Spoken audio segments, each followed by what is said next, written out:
그러면은 정모님 사건에서는 정모님께서 이제 피의자 되시겠죠.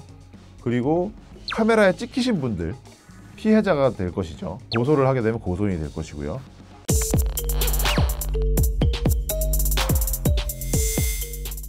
여러분 안녕하세요, 허왕입니다.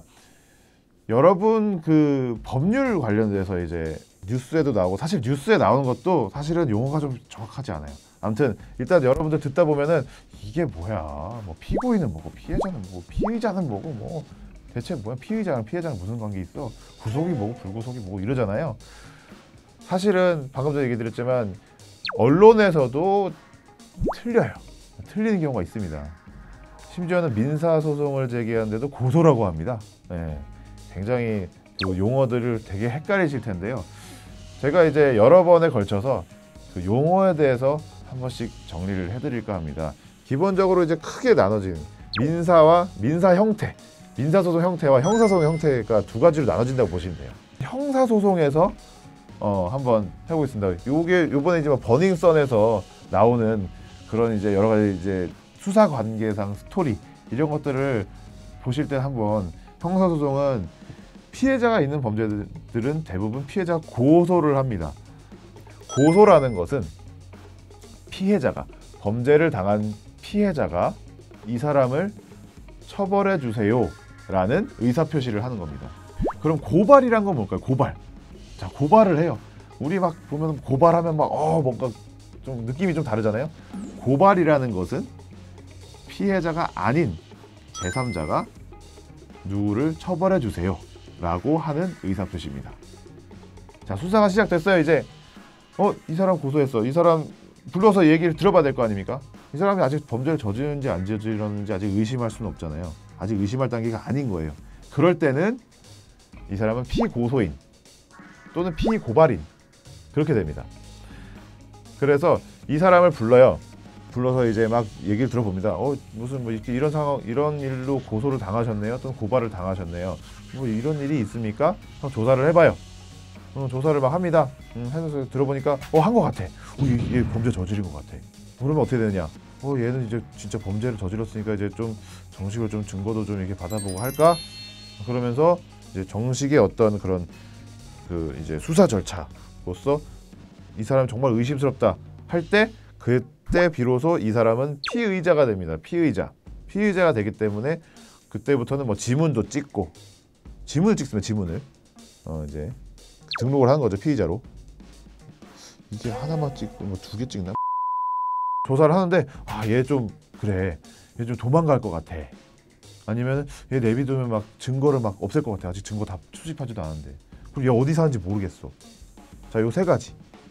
어디 사는지 모르겠어. 얘 도망갈 것 같아. 얘 증거 없앨 것 같아. 요 세 가지가 구속사유입니다. 이런 세 가지 이슈가 있어서 얘를 좀 잡아놔야 될 것 같아, 임시적으로 라고 할 때 구속영장을 경찰이 신청하고, 그리고 검사가 이걸 보고 이게 구속시켜야 될 것 같네 해서 법원에다가 영장을 청구를 합니다. 법원에다 청구를 합니다.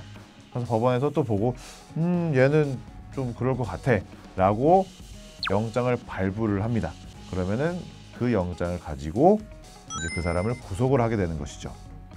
이 구속이라는 거는, 지금 요 수사 단계에서의 구속은 유죄 판결이 나면서 법원이 하는 법정 구속과는 차이가 있습니다. 이거는 수사 단계에서 조사를 받고 있는데 얘가 도망갈 것 같아, 예를 들면, 그럴 때 임시적으로 잡아놓는 게 구속입니다.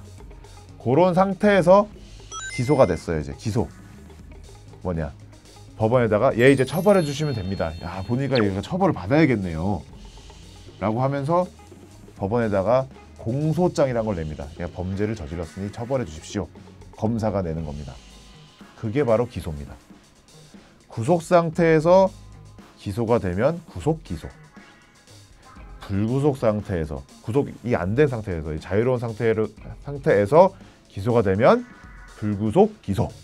기소가 되면 어떻게 되느냐, 기소가 되는 순간 이제 그 피의자는 피고인이 됩니다. 피고인.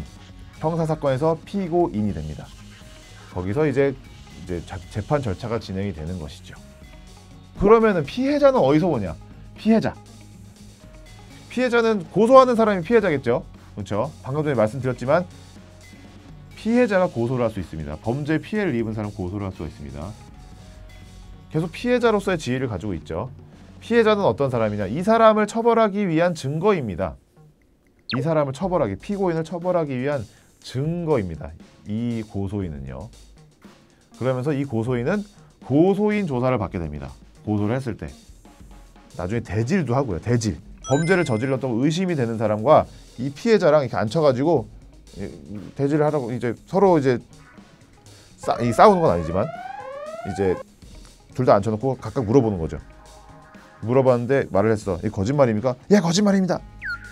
이게 대질조사입니다. 대질조사도 하고요. 피의자도 아니고 피해자도 아닌 사람, 그런 사람은 불러서 어떻게 조사를 합니까? 참고인 조사라는 걸 합니다. 참고인입니다. 그 사람은. 하지만 기소가 돼서 다 법정에 갔을 때는 피고인을 제외한 나머지 사람들은 전부 다 증인이 됩니다. 피해자는 고소를 할 수 있고 고소인이 돼서 조사를 하다가 기소가 되면 이 사람을 증인으로 불러서 신문할 수 있죠. 이 사람은 증거 방법입니다. 증거입니다. 인적 증거. 그래서 이 사람은 피해자는 모든 형사 절차에서 증거입니다. 상대방이 아니에요.